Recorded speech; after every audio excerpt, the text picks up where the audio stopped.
Hey guys, this is Turok, and in this video I'm going to be reviewing One Piece chapter 1100 and... No, I think I'm going to go for this one. 153. So in the last chapter, we started the flashback of beginning of this. But before that, we got a very interesting point where, all the Straw Hats and the new giant pirates in the underworld were planning to go up and help the others up there after Scopper and Chopper told them what was happening. And then we got this point where Loki wants to join them and help, and Haruden was, against this. And Luffy was gonna say, "Hey, just join my crew, so you're under my command, and if you do this, then I have to be responsible for you, and in that way we can trust you."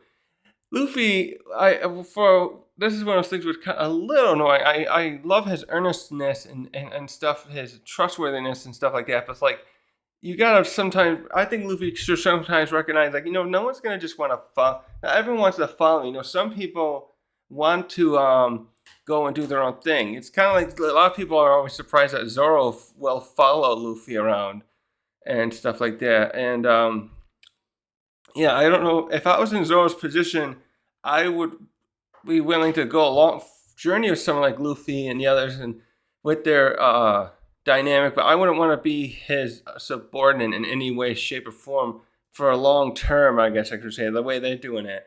But anyways, but then Scopper jumped in and had said, no, guys, we need to let Loki go. You take him with you. And he starts saying, I always was suspicious that what happened that day, there was something wrong with the day Haruden died.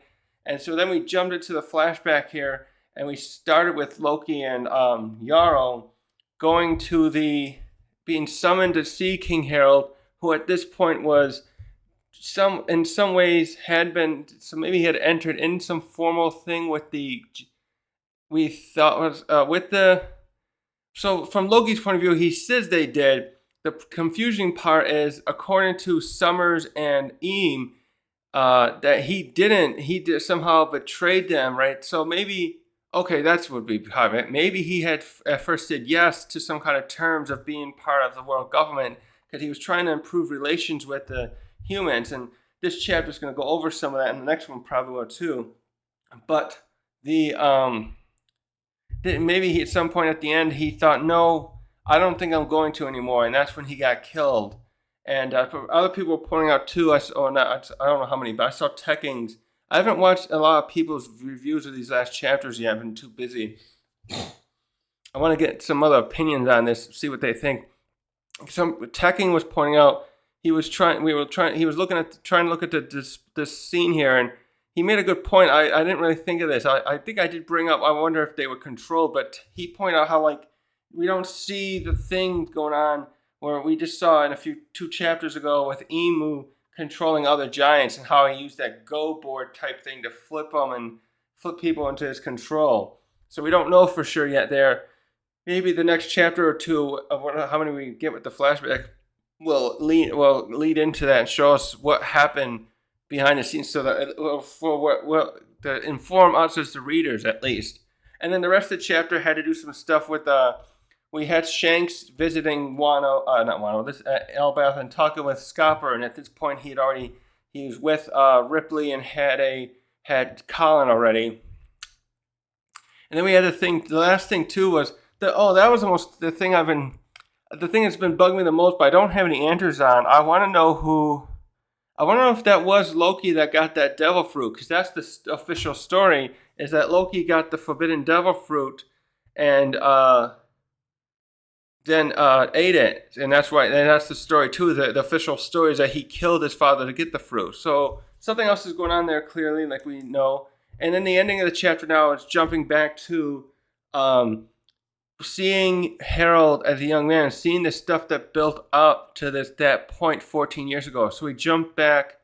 I think it said 109 years, because this is going back before Dory and Bragi were in their 100 something of century plus match of now I gotta look up again because I forget which one's which. Right, I always forget. I always think Dory is the shorter guy, but no, Dory's the tall one. Anyways, let's get back to this. So that ending there was seeing Harald as a brat kid himself when he was 15 by giant standards, and his actual human years would be 45, and what that meant. So the beginning of this chapter then actually goes back a little earlier, but it's only a panel or two, and they don't show the exact years. We start out by saying, oh wait, you know what? I gotta do the cover story quickly too. Sorry, in the cover story, we briefly go over this bit where we see Yamato visiting, I forget what shit, I had it here. She's visiting one of the other regions, and one of the other scabbards. I didn't know that. I'm trying to think if they showed that in the end of the arc. But some of the other scabbards have seemed to be being placed in charge of different regions to help rebuild and probably bring peace, calm things down. And Kiku Ono, how do you say her name? Kiku Jono, and she's the one who lost her arm. What was her brother's name? Izo, and she's in charge of the she's in charge of one of the places now. I think it was Rango, and Yamato and her are buddies. And it looks like now, and you can see the scene where they're like hugging each other or about to hug each other. It's a very cute moment. And there's one of those other, I don't have it here. One of those other tough ones. That other woman, she had the blonde hair, and she was with the other one of the subordinates of the old man that taught Luffy, and was there too. So Yamato's going around that. So a little subplot looks like it's completely over with her finding who was causing trouble in the other region. Anyways, let's get to the chapter, because I really have so much to talk about with this. And so we're going to cover a bunch of years again. He's kind of, in a way, Oda's kind of doing a faster flashback. I'm a little disappointed here, although I think there's plenty of enough information. But when we have stuff like Odin, we had to cover multiple chapters. I hope they do cover more, but we start with a long. I guess part doesn't need a whole lot, but because I have a feeling that when they focus on the part about Haruda and Loki's childhood, that's going to be where we need multiple chapters. Maybe we'll finally see more of Rocks as well. So we start this with a panel that actually goes back even further, but it doesn't give the exact years. And we see King Harald as Prince Harald. That would be back then. Wait, did they say he was a King Harald? Yeah, so he became king at a young age. So at some point his father must have got killed. I wonder what happened with his father. Does that mean he was killed in battle? Because that's something to bring up in a moment. Because there's something there too where like Harald thinks that people are weak. So I'm just thinking, were there no other characters back then that would be immensely strong in the capacity like a Whitebeard or Roger that would stop the giants outside of the Gorosei and up there in Marijois. But we go here, we see Harald with Doria and Bragi, and you see that Doria and Bragi were pals with him as all little kids. Doria and Bragi look absolutely adorable here. They're dressed basically the same way. You can tell which one is which because Bragi's a little shorter and burly, and Bragi, and then Doria's a lot taller than him, a little taller than him, more lean and mean looking. But right now they're kids. And you got Harald there. And he's a lot bigger than them. You can see even at a young age he started outgrowing people here because just like Loki is now. They had the blood of Oars. The Oars tribe. I'm just loosely call them Oars. What did they call them? I forget what they call them in here. I'm just saying the Oars tribe right now. And he is growing. Like I said, he's outpacing. He's got to be almost 50% taller than them in height here. And you see them wandering around as kids, laughing and stuff. They're holding little toy weapons. And you actually can see that they must have been troublemakers because you can look behind. You can see a woman there, a giant woman actually. And she's just very like, those troublemakers. But of course, being the prince, she couldn't probably say a whole lot. This was probably just one of the citizens. Actually, there's another guy there too. And they, it even has here the narrator saying they lived had a rather unhinged childhood. Yeah, all three of them together. And in the same, due to his unusual strength, even for a giant, the ancient giant blood. That's right. as well as his status. He had, Harald had developed an instated sense of self, and no one could stop him from growing into a royal pain. So it looks like that's what Loki was like too, because didn't they say that there? Yeah, that was something. I gotta look if Tekken caught that. When I was watching Tekken, I was like, I think he had. It's not a big deal. I'm sorry I'm bringing this up if it bothers him, but I was noticing that Tekken didn't say that. Like, notice how the people are like, oh, Loki. I mean, hello, Prince Loki. I think I know he had a post video. I hope someone pointed out to him. Like, you could tell that basically that Loki had already become a royal pain at that point too. The same way, a trend that continued on basically. So we go on here. I'll do this one actually. This was a little easier. I can see this, but sometimes I have a big screen for a double panel, but I got a different one here.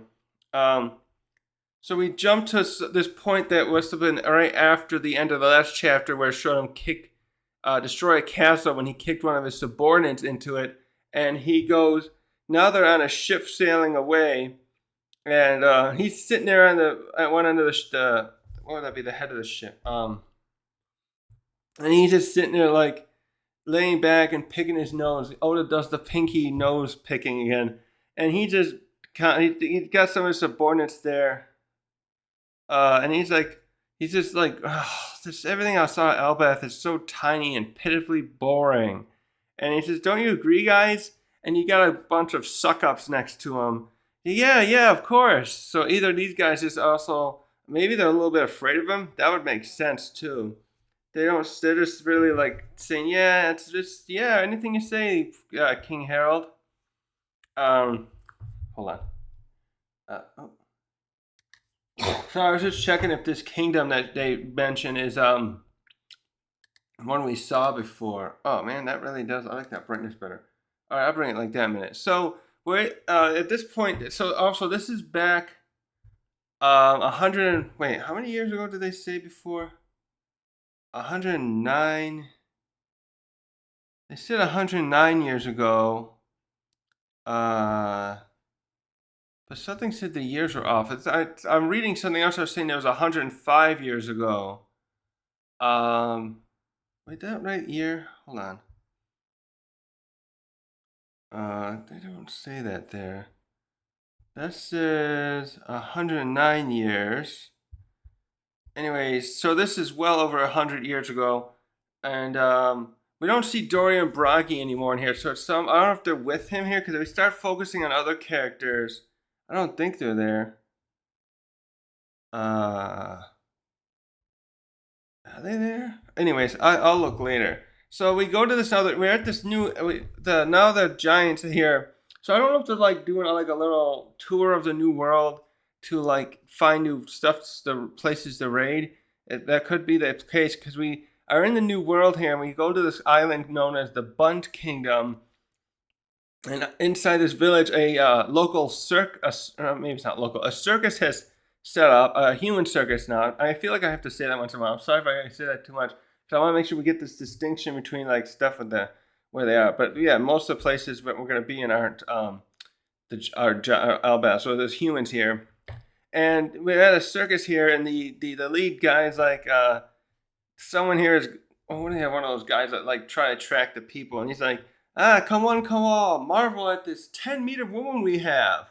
When she walks, the earth trembles.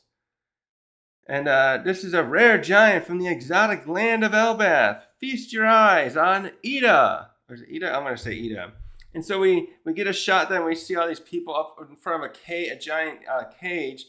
And we get this giant here, and I forgot, I didn't even notice that the first. How did I miss that? Wait a minute, is that fake? Oh, it is fake, that's why. Okay. So in this first appearance it looks like she has horns like the oars, but they're actually fake. Because the rest of the chapter, I noticed it, I was like surprised. They're not even the same right type anyways though. Where's the kind that oars has? Maybe, let me check.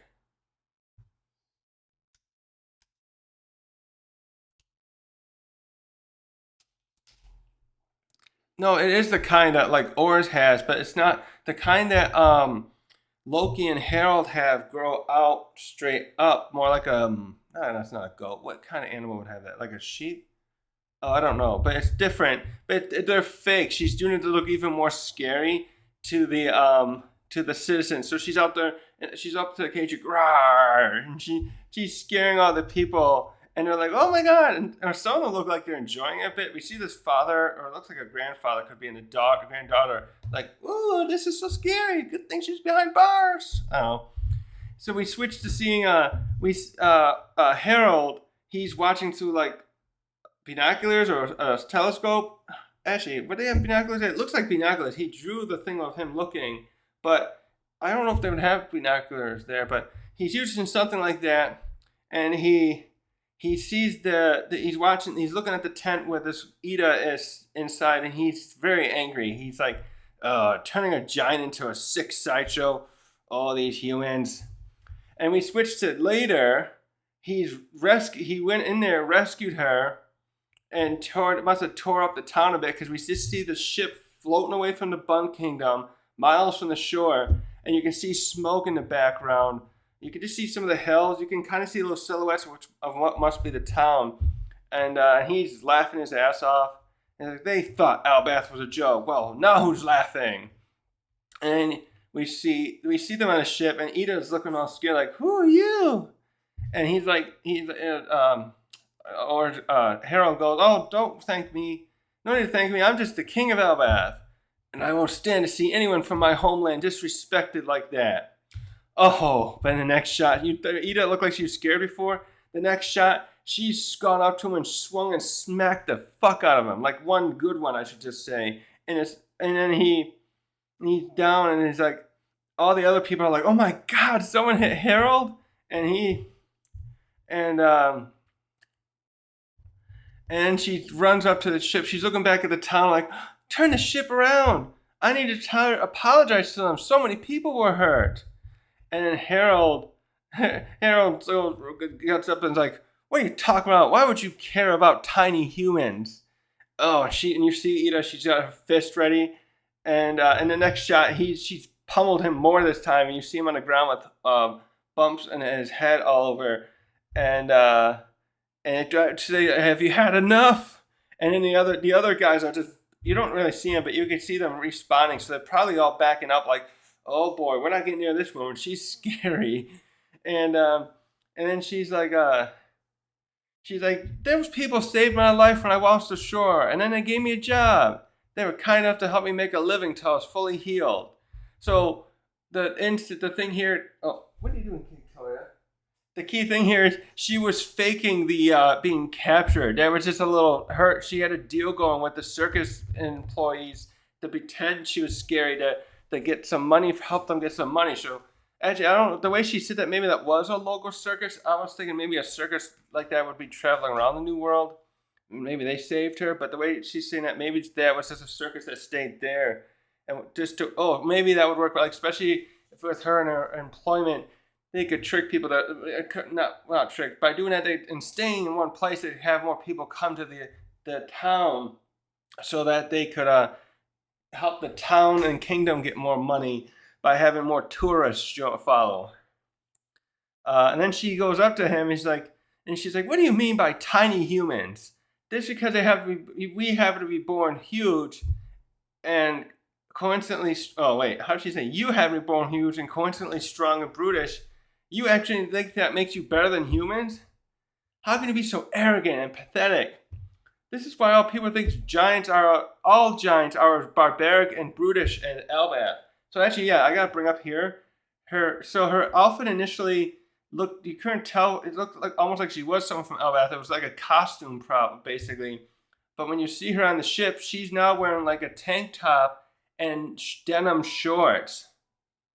Where's that? Hold on. So yeah, it's very obvious that she is not from Elbath. Actually, yeah. So this is gonna be Harudin's mom. I'll get that out of the way. This is Harudin's mom because Harudin is considered not pure blood Elbathian. He can't be the king. So we can see here though that we can see that this, where Ida comes from, the giants have modern day clothing, where the Elbathian citizens have still been wearing medieval like skin and leather and stuff like that. Maybe some other kind of cloth. I don't know what other kind of cloth. How would they be wearing pants? What would pants be made from in the Middle Ages? I don't know if they use cotton. Was cotton I don't know how that would work. It's definitely just, you can see the modern day versus the old looks of these their outfits, and see that they're we get this next shot too where you see Harald like kind of thinking about what she said, and then he takes her back. He goes and follows through with what she says, goes back, and we see these shots of them helping. Ida especially, she's there bringing lumber and stuff to help rebuild whatever Harald and his men tore down. We see the I think that's the circus guy she was with before. Yeah, the circus conductor. He was the one we saw him standing in front of the cage she was in earlier, showing her off like this to the people visiting that circus. And they're all a little bandaged up and stuff, but they're all like, you see that him and some other woman are there and they're smiling. They're like, oh, thank you so much for helping. And you just really see this genuine joy from Ida that helped people.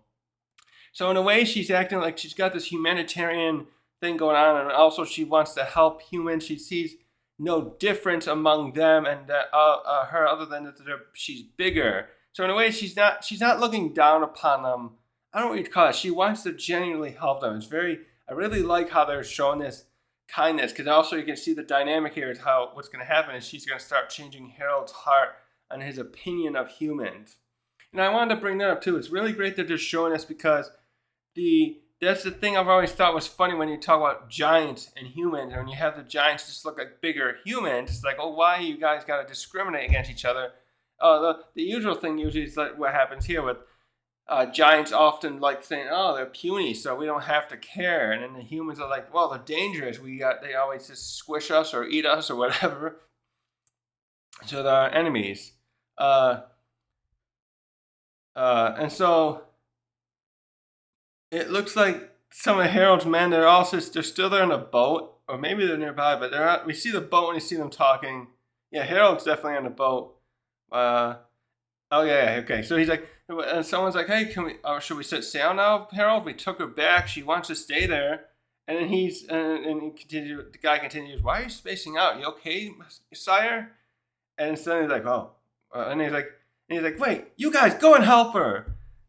That town is tiny as a little model. It should be easy work. And the other guys are like, oh, okay. And we see 4 of them running away. So now we get this point much later where there must have been apologies and stuff, and some of the stuff has been fixed, and we see the citizens and some of these other giants that are accompanying Harald getting along. We even see her. Is that Bragi? No, that's is that what's his name? It's the big guy, the one of Dora Bragi's subordinates. I think. I'm pretty sure that's him there. Yeah, this looks mostly like Kashi. Yeah, wait a minute. Can I see this better there? I can probably zoom in. Yeah, that looks like Kashi's there. He's the one of the 2 that were at not Kashi, it's Oimo. Zoom in. I'm saying the wrong name. No, Oimo, not Kashi. Kashi's the Oimo, one of the 2, Kashi's the other one, who were captured, and they were being under this what would you call it, conscription. They were forced to be guards at Enni's lobby, and then they found out the truth about Dorian Bragi from Usopp and joined the rebellion of sorts to crush Enni's lobby so they could get Robin back. And it looks like he's here too at the this reconstruction of the Bunt Kingdom town that they're doing. And so now we're getting some dialogue from the other giants here, the citizenry, the giant Albathians here, and you get these different ideas. Like they're realizing, wow, these humans are interesting. Like one says, oh, their method of construction is completely different from anything we have, and we should tell everyone about that when we return to Albath. And then another one's like, oh, let's bring home some of these spices they have. I've never tasted any flavors like this before. And then a third one's like, Oh, notice how hardy their fabric is, and yet it's so fine. These humans have more skill than we ever realized. And at the end, the last scenes here is we have Ida convinces Harold to go up to the king and apologize, and he does the prostrating, is that what you call it, type of bow, and apologizing to the king for the harm they caused to the town. And so now we switch to a number of little panels going over different stuff, like jumping over time. So we're kind of seeing their relationship build together as they're traveling still around the kingdom. And she tells Harold about herself briefly in this first part. And it's like, I was born in the Samawani Island in the South Blue. After some twists and turns, my life brought me here to the Bunt Kingdom. So then Harold's like, oh, so you must have crossed the Serpent of Blood, which we find here is another name for the Red Line. And that's what she says, oh, you just mean the Red Line? She's like, yeah, and it's like, yeah, that's the play thing, and that's why I couldn't make it back home. So in this panel too, we see that they've this next panel they're like visiting some other island, and now what's going on here is kind of like, so Ida's been traveling around meeting humans, and she's like kind of like, it's kind of like when you go out in the wild and you see like ants or something, and you kind of just want to observe them and you see how they live out their life. So she seems to have that kind of thing as a hobby, and now she's doing it with Harold. You can see he's warming up to her and learning her about how to coexist better with humans. And this one cute scene is that they're both on the ground looking at these humans who are in a tribal outfit, so some more not as advanced stuff, because they got like they look like they're wearing they got spears and tattoos, and they're no shirtless with like well, no, some of them have pants. Then the initial look at it makes them look like there's someone that's just like the people similar to where Chopper went to. Maybe it is. No, they look different too. He's still little average sized humans. Oh, I guess. So this next panel, it shows that they're still in that same island, and Harold went down in the water at some point here, and he's caught a shark or a whale. Yeah, it's a shark. It looks like. Oh, come on, kitty, don't bitey. She gets all feisty. Stop it. Come on. I overstimulated her. I'm sorry. And he went and caught a shark and brought it to the citizens of this island to try to say, hey, we're not your enemies here. I brought you guys dinner, basically. And so in the next panel, some other time later, it's on the ship, and we're seeing them sit together, Harold and Ida, talking on on the top deck, whatever, and watching a sunset. And boy, you can see how tiny she is compared to him. She's so tall. Like we saw, she must have been like a good 100 feet or so, roughly. And he's like easily over her. He's got to be twice as tall as her. I'm not gonna ask. I want to ask the question. We keep thinking what happened with how Ripley and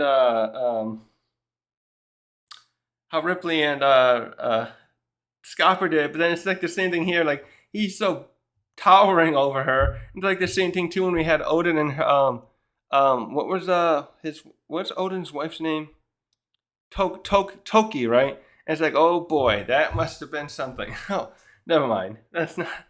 So now we jump to 105 years ago. So this is 4 years after the beginning of this. So maybe he's been traveling for that long out in the sea. Probably would be nothing to. Again, that's nothing to the giants. It's like the length of time for the giants with their age is like 3 years. 3 human years is 1 year. Also, there's a question there about that. I was wondering. I think there's something in there. I saw someone else saying about how the giants, the time, how it might flow in Elbath, like maybe with seasons in that, is longer than ours. I was wondering about that, like with day and night. And because there was some line there, I think someone else was saying this. It was probably teching, because it was the only one I watched, pointing out how because Scopper had been there for a decent amount of time when Shanks came to visit, which was 14 years ago. Scopper was losing space of the time because he had adapted to learning Elbath's time frame thing. Shoot, I'll find it later. So this is 4 years later. Yeah, we started 109 years ago. Yeah, we definitely don't see any Doria Braga here, but at this point they would still be not yet on their duel on Little Garden. That would be 3 more years after this that must begin. So now we've seen he comes back to Elbath and he's addressing people in his town, or maybe a lot of the others maybe have come maybe to make like a royal thing and talk about how he wants to change policies toward the outside world. And he starts by saying, "I wish to atone for all the countless crimes I've done." And the others are like, other people are already like scratching their head. You get dialogue like, "What are you talking about?" Yeah, I gotta stop doing that. Hold on. I don't want to keep editing this out like that. So he continues with his speech.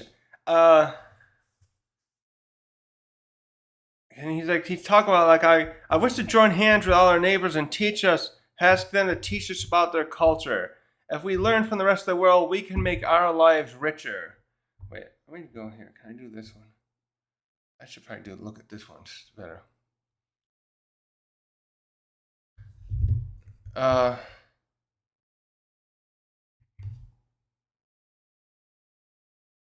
Now what's this part here? Hold on. All right, I see what I missed. So when he's continues saying that, someone else is pointing out, yeah, but what about Dorian Bragi? They're still out there now raising hell. So that's right. So he's been traveling around on his own. That's why I didn't see Dorian Bragi. Duh. And the other guy's like, yeah, what are we going to do about them? And he's like, that's true, I understand. And they're good friends of mine, but they've also always been eccentric. And they're also cordial with humankind and follow a code of honor. It doesn't hurt that they can fight, of course. But if they pose too much to if they start posing threats to other nations, I'm gonna have to rein them in. By the way, though, I'm glad he says it that way. But at the same time, it's likely that his activities as a kid led them to be inspired to think they could do that. I mean, they're really strong in their own right, but I mean, they followed around him, and they learned a little bit, probably picked up some of that from him. Shoot. From this point, we switch to Ural and Jarl. We see, because he's obviously still alive here, because this is like, how long ago was Big Mom's flashback? 52 years ago or so, and this is like a double that. So he's still alive, and he's like, he's the one that says, yeah, Ural, I think it was Ural, the one that Big Mom killed. He's like, what a turnabout this is.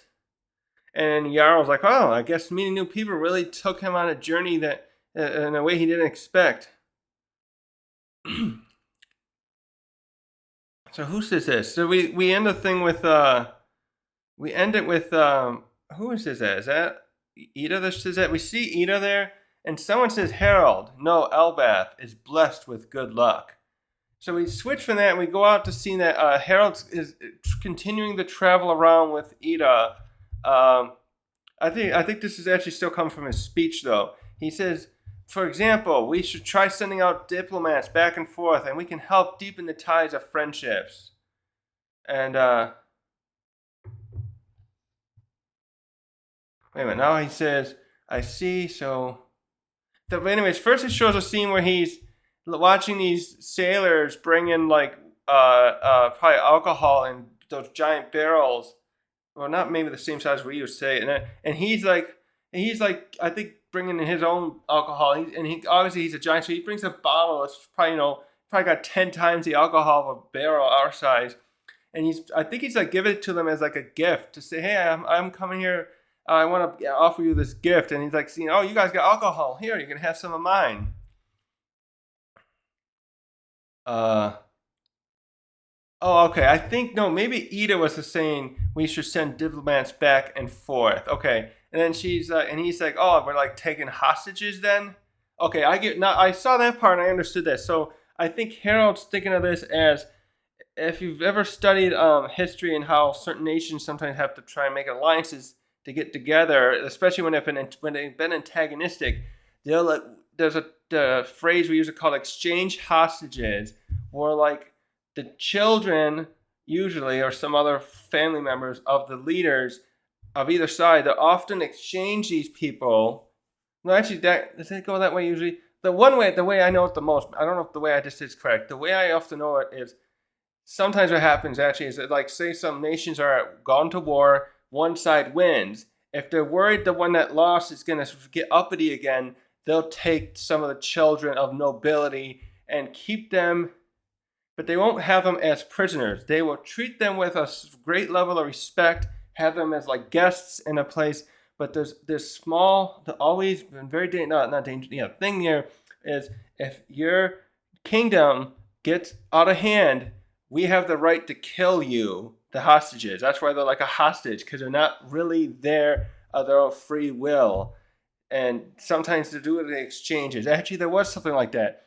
There was that, I think this was done when Julius Caesar was attacking ancient France and some of these other nations who within there who are the same culture technically, but like different kind of like tribes. And they were trying to make alliances to finally defeat Caesar. I think they would often exchange hostages to formalize an alliance to work together so they wouldn't backstab each other, because they often would do that even to each other.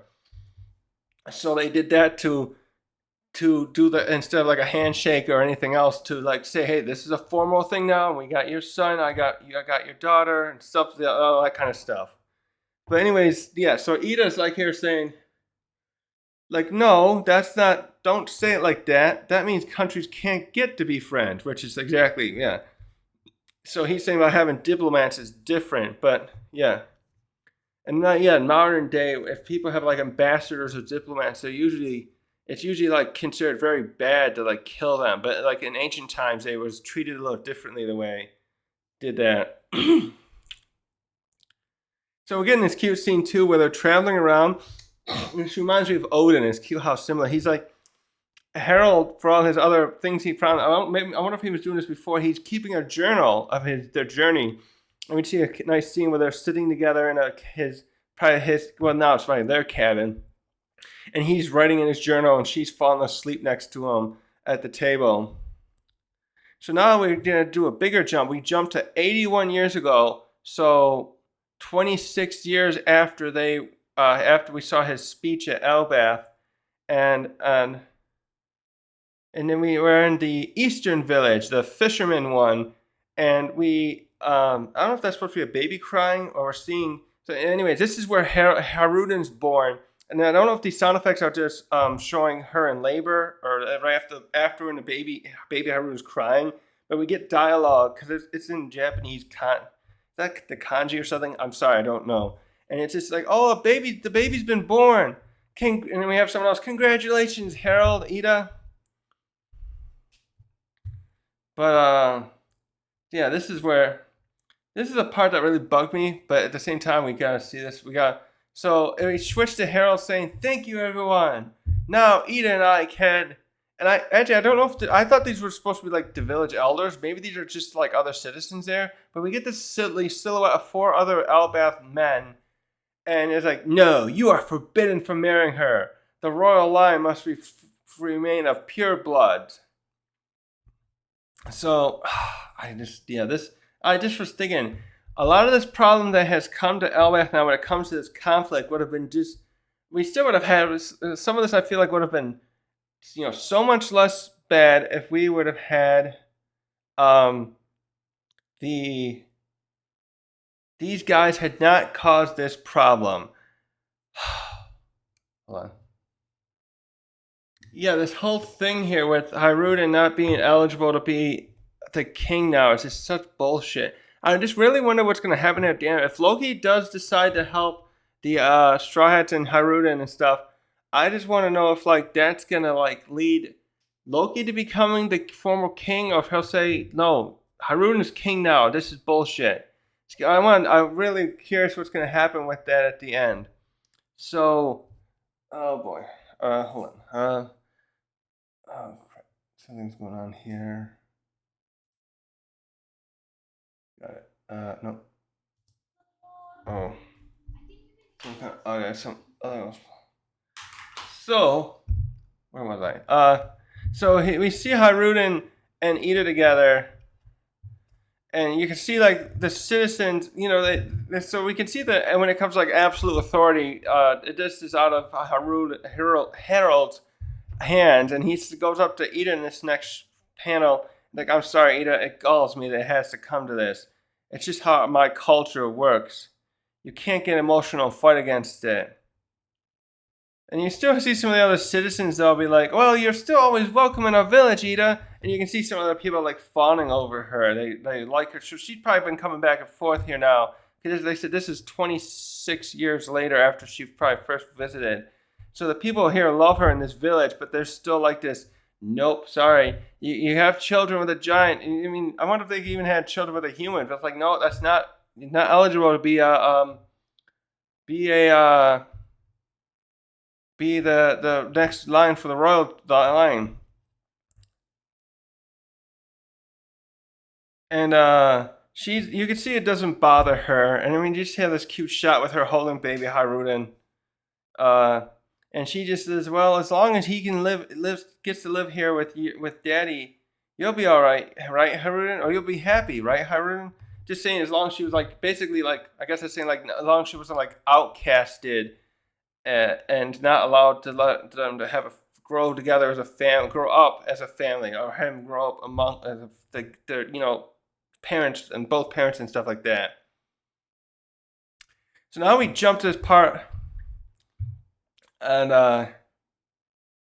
so is that the same group of men? It is. So now I don't know if this must be a little after. Now we're introduced to Loki's mom. And you have these other men saying, or maybe these other elders again, this will be your true betrothed, Harald. And we get this introduction to this woman named Estrid. And we see, she's like, her blood is pure and ancient. She is the one worthy of being our queen. And you get this brief silhouette of these same old men with the beards and like these, who won't, probably is some kind of other elders. I have a feeling some of the other elders that we haven't met yet besides Jarl and Jarl. And she's dressed very sexually. I'm trying to think if she doesn't look like Nami or Robin, but she looks like she's very tall with long hair. And but she's very also dressed in a way where you can tell she's lived a very she's kind of the silver spoon in mouth thing. And she introduces herself here. So this is at the castle actually. And she said, I was born in the brewer's village in the north, and I studied geomancy. Oh, I forgot to look that up. So geomancy is the art of placing and arranging buildings auspiciously. Okay.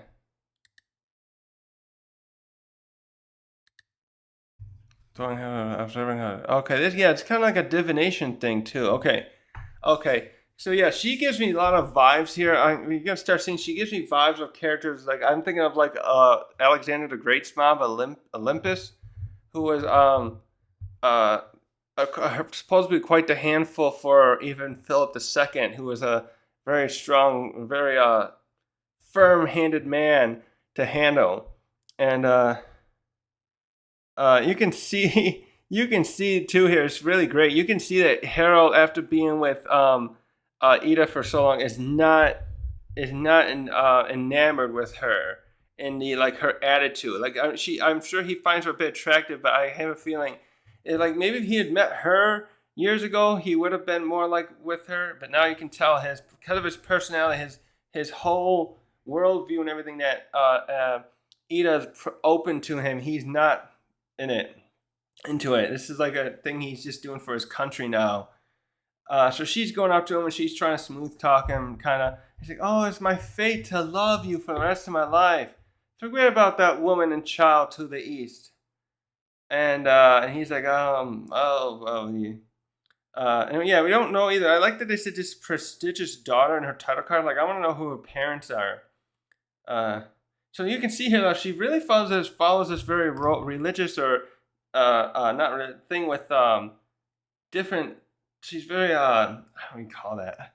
Because she starts saying stuff like, "Oh, good heavens, the spirit to the east is escaping. Your good luck is getting away. We must close these windows at once." And Harold was like, "Whoa, what?" She's kind of like, it reminds me of those old-fashioned kind of priests you see in like different traditions where they're like, "Oh, there's a bad omen. You can't do this stuff." She just really follows that old-fashioned style stuff you see in a trope in movies, but it was realistic stuff. Because there was stuff like that, again, back to the the Celtic people that Julius Caesar fought. They always did this weird stuff like that. They had this thing, and even the Romans used to do this. So it was funny because they used to look down their nose at the Celts, but they used to do it too. And they would do things where they slaughter an animal, pull out its intestines, and they go, oh, yeah, I think we can fight tomorrow and we'll win if we do it. There was all this little stuff like that. And then she's like looking around like, oh, that mirror, it's at the 5-star kill position. Destroy it. It's bad omen. And then we get to, oh, where is this? I have this here. What's the creature's name? Crap. Now I don't have it. Oh, here it is. We get something, we start connecting this to something in Norse mythology. Actually, I had my book here too. And then she's like, so this is probably supposed to be like a wedding gift. She brings out this horse, and it's that 8-legged horse from mythology. Is that called Sleipnir? And actually, I should look up the pronunciation. Okay, this other video, this guy says it's called Sleipnir, so I'll call it that. So she presents this stallion, which is Sleipnir, essentially. This thing's actually so big, it's even taller than Harald is, surprisingly. And you can see also, yeah, wow, look at it. You can see too that Loki's mom was even quite tall. Like you see this panel here with them, you got Harald in the back, and what's her name again? Estrid is standing in front of him, and she's up to his chest. But then you got 2 other guards there, and they don't even come up to the waist of Estrid, right? Estrid. Oh, I'm not supposed to say like Astrid from How to Train Your Dragon. I want to say Estrid though. They don't come. They come up just near the top of the thigh of Harald, so you can see that other Estrid too is. She is wearing heels, but no, that still doesn't matter. She's still quite tall. But anyways, this horse too, look, is Harald's head comes just above its shoulder, so its head would come even higher than him. So it's a very impressive steed. Yeah, this is definitely supposed to be a Sleipnir, but in here she says it's called Asla, the horse of good fortune. Yeah, it's a gift from her clan. And I have no doubt this horse will bring you good luck, she continues. And someone else is like, wow, that's enormous. Wait, why does it have 8 legs? And let's see here. I want this up again. Shoot.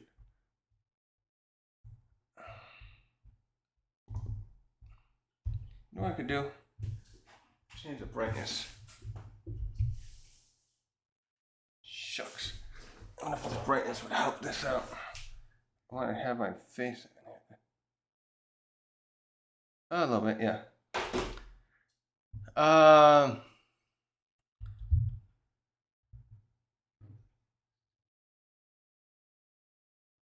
So this, yeah, you can really see here, there's some problem here going on with Estrid, because now she's really taking her being betrothed and being the queen, going to be the official queen, out of hand. Because in this next panel, she's like, guards, bring all the jewels and golds in the treasury to my chambers. This is to ensure that the forces of the wind and earth are sent in his majesty's directions. And then she's like, also inform all the maids and everyone else that from this day forward, the king and I will be using fine silver to eat our meals. And then someone else, as she's doing it, I think King Harald isn't in that shot. You just have the guards walking with her, a little convoy, and they're like, one of them's like, is she just after all the luxury? So she's really just like almost like hoarding stuff now too, in a way. And it's like you tell, I wonder how much she might have like been spending out of the king's treasury. So we switch here to 11 years later, or at least after that point. Yeah, it says 70 years ago. So that would mean at that point, Whitebeard and Rayleigh and Roger and such, some of the others would have all been around. Garp too would have been little kids.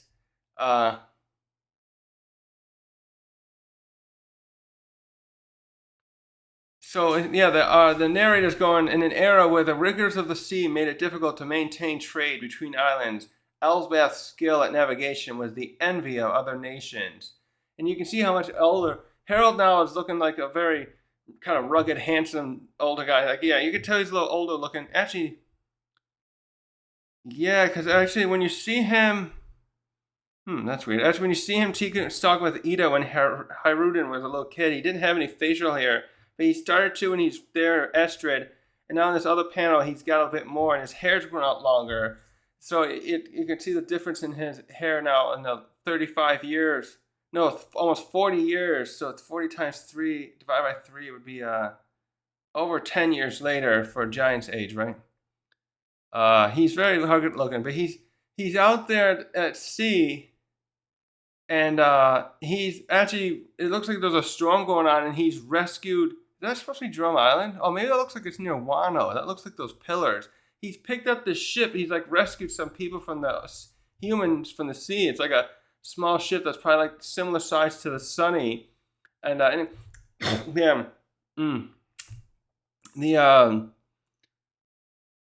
yeah, my brain's freezing up.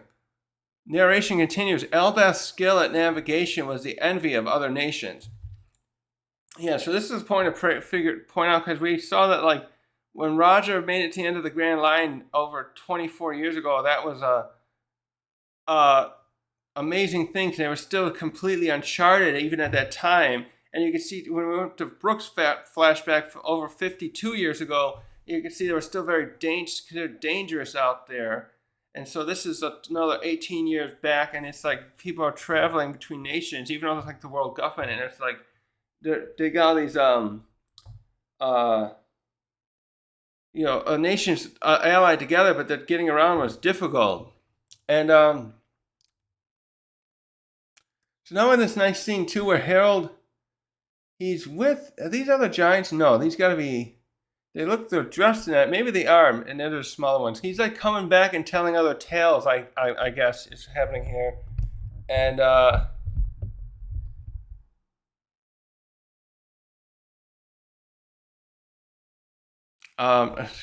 and so these people going on like, oh, I heard you met a mermaid, King Harald. And yes, at last. And I met the other fishermen too. And in their kingdom just recently, actually, their new king has given birth to his heir, and they named him Neptune. And he said there was a grand celebration I bore witness to afterward. It spanned the whole seafloor. So yeah, we're getting to the point where Neptune's been born, because we saw Neptune as a young man in the Fishman Island stuff. How many years ago was that when that started? Fisher Tiger saved. He saved Boa and the others. That was 16. How many years ago was that? I can't remember now. It was roughly 15 years ago or so. So now we get to Loki's birth finally. We're in the castle 63 years ago, and Harald was still out away. And so she was pregnant though, and she's someone's like, oh, congratulations, my queen, it's a very healthy boy. And so she's like, oh, wonderful. His name shall be Loki. The king and I already decided on it. So then the midwife or whoever, doctors must be holding Loki, and we switch to Estrid saying, hey, may I see him now? And this is where we get something very interesting about why Loki looks the way he does. Loki's face, we see him with the little horns already, but his eyes look demonic. He's got dark irises, but they're like a cat one. They're the vertical ones with white around them, and then the rest of his outside, instead of being white like ours, is dark, giving him like this demon look. And Estrid is just not happy. She like pants, like no, actually she was. It's like that look of disgust. Actually, I can't really replicate it. And you see her like. It's actually almost done a dramatic way, which would usually be funny. And she like flings away from the bed and is like, "Oh, it's so terrifying!" And then the other person holding the baby like, "Majesty, what?" And she keeps going on, Estrid. "Oh, it's horrid. That's not my son." And the others are like, "Your Majesty, please calm yourself." And man,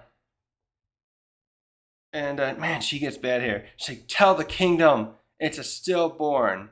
It's a curse. Just look at it. It's a monster." And the others are like, "You can't be serious." The nurses, which there's two of them here we can see, and they're just like, actually there might be more. And this is a sad moment here. It starts like the Prince of Elbath grasped the empty air, but no hands reached out to envelop his own. So it wasn't like, hello, it's nice to meet you. There was no that. that first look of a parent, the mother with the baby. It was just, and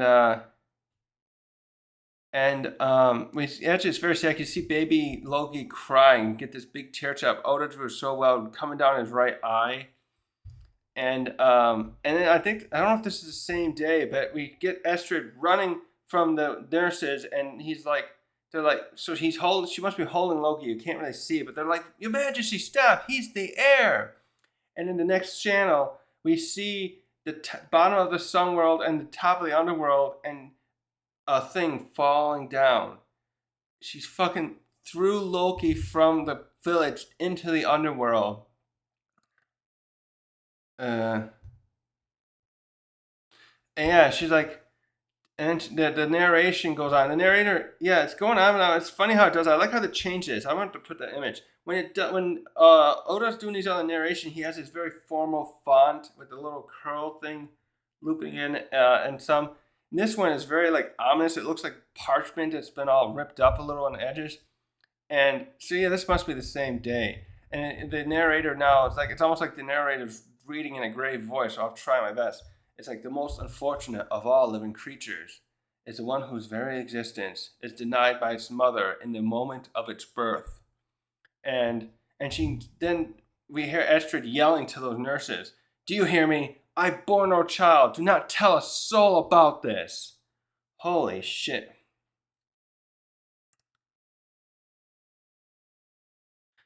Wow. This is right near the end now, too. So now we switch to her. She's in maybe in the royal chamber, the bed chamber, and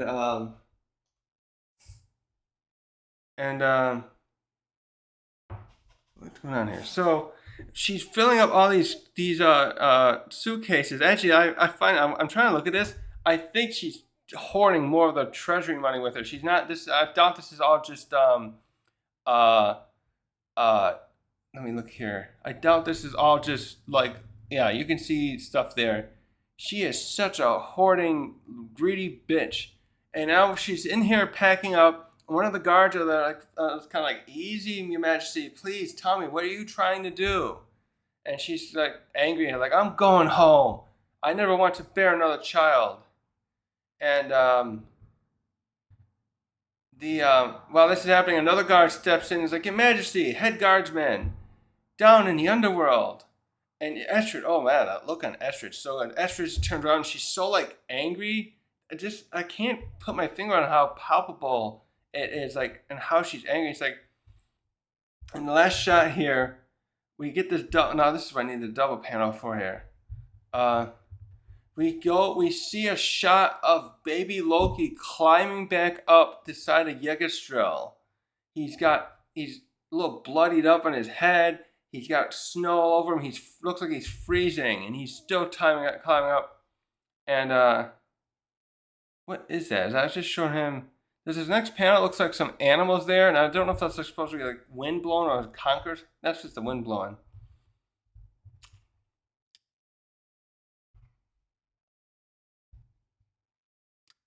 Jesus Christ. So then we get this shot, and then we go back to more narration here, and then it's like Queen Estrid fell ill. And okay, I get it now. Right. So I thought this was the same day. I don't know why I was confused on that. So obviously the baby Loki climbed back up, and the people must have found him. And like, oh, it's baby. Who is it? So we're here. It must be days, maybe weeks later or more, and we're showing the bedroom where Estrid is again, and we see that same guard from before. Actually, you can tell he's got this thick curly hair and a beard, and she says to him, "Get rid of that child. There was a prophecy before it was even born. The prophecy said that King Harald would one day be killed by his own son." And then one guy's like, "Please, Your Majesty, not that madness again." And then we go to we see a panel of Harald, and it says, "While King Harald was busy banging his head against the problems of national relations, so he's trying to do some kind of diplomatic work here, and then the world government is vetoing him, so to speak, or standing in his way, and he's saying to himself, why Why is the world governments has stepped in and blocked our path again? Why can't countries be free to decide for themselves? So we don't know exactly what that is referencing. I'm wondering what kind of diplomatic stuff he was doing. Um, hmm. And so we get this cute shot though at the right near the end. We see Ida and Hiruden, and Hiruden's he's probably like 8 to 10 years old here. No, wait a minute. He was born. Actually, we should know. 63. Oh shoot! I'll have to do the math. Hold on a sec. Ah, this is. Yeah, he'd have to be at least 7 or 8 years old at this point, or later. And Ida's there talking to Hiruden, and she's like, uh, so she's probably that's right. She probably wasn't allowed in the castle, right? And she's up talking to Hiruden, like, oh, can I see the little baby too? He's your brother. And she just like, and Hiruden's already got this bad attitude about this. Look, because we saw that they fought a lot, and he's like, he's not your son, so he's not my brother. Ida doesn't care. She grabs him by the chin and she's giving him a kiss on the cheek. She's like, "That's sweet, but even when you're even sweet like that." I thought I was reading that. What was the unofficial one? I thought I said you're sweet even when you're wrong. This is the one time I wanted to really have the. Here it is. Hold on.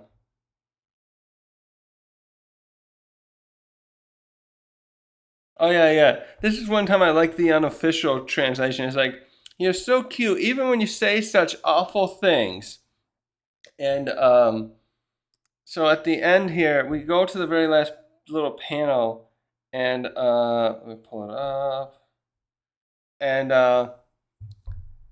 then it says, it's like, from this day forward, all the misfortunes that would fall upon Elbath would be known as Loki's curse.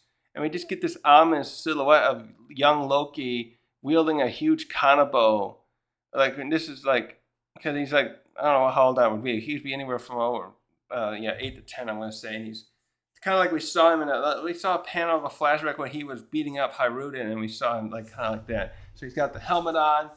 And the God, this brightness from this is actually too much now. I gotta turn this off. So he's got the helmet on there and everything that we saw like that. So wait, did that do that? No. Come on. So the first thing I want to bring up there, this is the end of the chapter, is that the thing with Loki's eyes might be more like him hiding his eyes because his mother insisted that like she. Remember, she had that stuff with the bad omen BS, and she would have said like, "I don't want to see his eyes. Like, it's a bad omen that will bring, loss of life and what do you call it? A curses upon Elbath." Like they said, they call it Loki's curse. And why is I not doing it? Okay. And the other thing too is that this immediately, I wonder if Oda was thinking of this directly, but this immediately has good ties to something with what she did to poor Loki, to a story from Greek mythology involving Hera, and that her and Zeus give birth to a son named Hephaestus. I'm pretty sure it's Zeus's kid, and apparently he's born with some kind of disfigurement, and so Hera, in that story, takes Hephaestus and throws him from Olympus, and and apparently that messes him up more, like especially his face or something. So it's just that kind of stuff there. This high blue blood. Is that what it is? The blue blood kind of mentality of like that. Very just prevalent in this kind of stories like this of some rich queen who's a nobleman who becomes queen, and then they really get all high and mighty like that. And from this point forward, I'm just wondering, it says Estrid fell ill, but I'm wondering if she passes away then soon after, and this becomes the point then where I'm wondering what happens to Ida. We don't know anymore about her, so she must have died too. I was actually concerned that Estrid was going to kill her first, and actually it still could be. They say Estrid fell ill, so I'm just hoping that that's not how Ida dies, but now just like, why isn't she with them anymore? What did happen to her? And actually, she doesn't have. I'm just thinking too, Ida. Did you not think that you'd have a kid? Is it the eye specifically that scares her about having Loki? Because she must have known there would be a great possibility, almost unlikely to go the other way, that the uh Loki would be born without horns. And but maybe it's just the eyes. Is that the thing Ors? It doesn't look like something Ors had. There must be something there with that. Can I go back to? I had Ors here. Oh, I do have it right here. Images. Well, yeah, Ors the third. No, neither one of them had eyes like this. So this is very different here. Yeah, so this is quite sad what happened. It starts out good. It was great to see how Ida and the relationship with her and uh, Harald developed and the stuff that happened. But now it's like I was wondering if Loki's eyes had been damaged because there's a story when Loki gets locked up in not Greek mythology, it's Norse mythology, that he has a uh, poison. It is venomous snake hung over him, and it drips poison on him constantly as a punishment. Is that for killing shoot, what's his name? I got the book here. What's his name? That's they changed it in the God of War book. No, this is the Greek part. The guy was that really handsome guy, and he's only could be killed by the Earth deity. I'll find it. God damn it. Here we go. Balder, right? Balder. Loki was one who causes the death of Balder. They changed it out because Atreus is Loki. That's his name, a different name in the God of War. But and so in the original, like it's like yeah, I think it's Freya. His mother makes sure that nothing can hurt him, but she forgot to make sure that the evergreen or was that the one? What kind of cramp was that would do that? And then he's shot by an arrow with something on it that kills him. And yeah, I just like the different myth stuff here being tied in.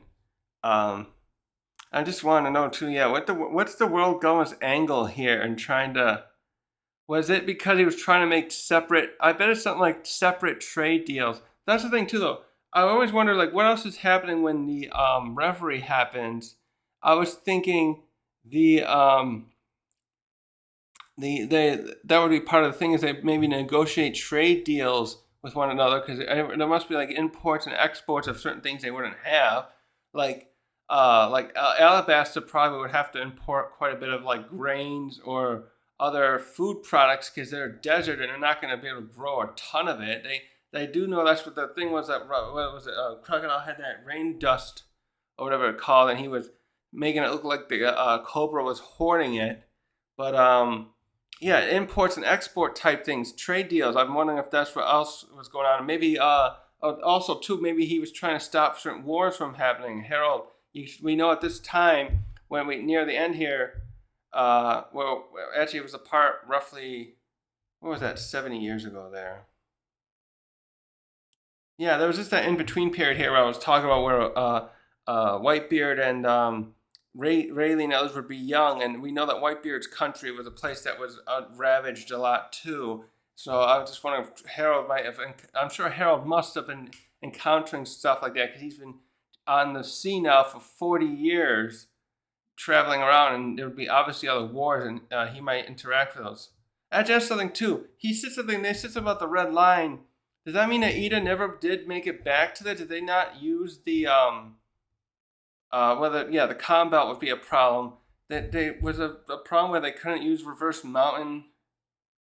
Yeah, how would that work? Maybe Ida never made it back to her homeland. She's been in Elbath and living with Harold ever since that time where before it was started before she was in the kingdom of Bunt 105 years ago. And yeah, there's just a lot of great stuff with that here.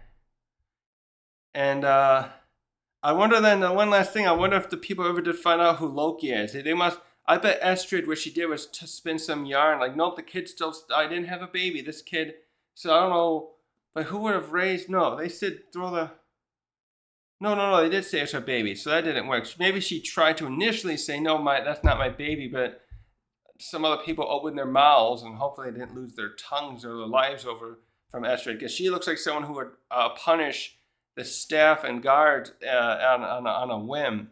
But somehow they found out about her still having a child, and so he's the prince. Loki's the prince now, and obviously I should have said, because later on they know he's a prince. But oh boy, I'm just wondering what was going to happen next with Estrid and her attitude. What's this going to lead to? Because we obviously see that even for Haruden, looks like Haruden though at this point has kind of like, he's probably feeling that anger, and it's not unjustified is what I want to kind of say, because he knows he's the son of the king, but they're being treated like, oh, you can just live out there in a cabin or some other place. You can't be in the castle because you're not really one of our own. And you can see that Ida's dealing with it very well, but this is why weighing on Haruden at this age quite a bit. It reminds me a bit again of stuff that Oda's done with like Ace or Robin, especially Ace in this case, where he knew he was the son of Cold Roger, but this would be the opposite kind of, where he was essentially ashamed of like being that way, because he knew everyone said, oh, that was the great, horrible pirate king who caused great terror and stuff when he was alive, and because of his statement and his death, we've had even more problems. So Haruden here though has a problem where he's being treated like an outsider when he's royalty due to this rules of this shit from especially the elders and their traditions. Anyways, yeah, I'm I can't out of things to say about this. The flashback was so great. Also, I wonder where that horse is, if that horse is still around. And but it's so great to see Harald. How Harald, I like it too. Again, it was the parallels with Odin and him traveling world and realizing so many great things. In this case, though, people knew about Elbath, but like no one would want to go there because the Elbaths just were terrorizing the world 100 years ago. And oh, and by the way, too, when you watch the little dance here, where you see this little partying at the Bun Kingdom, it looked like Harald was doing the Loki dance actually, and there was another one of his friends doing it too. I just noticed. How did I miss that? So I wonder if they knew about the not Loki dance. Shit, I said the wrong thing. The Nika dance. The dun dun dun dun dun dun dun dun. I was just watching the Kuma episode 1134 earlier, so it was cute that they have that in here. Okay, I'm done. I'm too tired. Thanks for watching.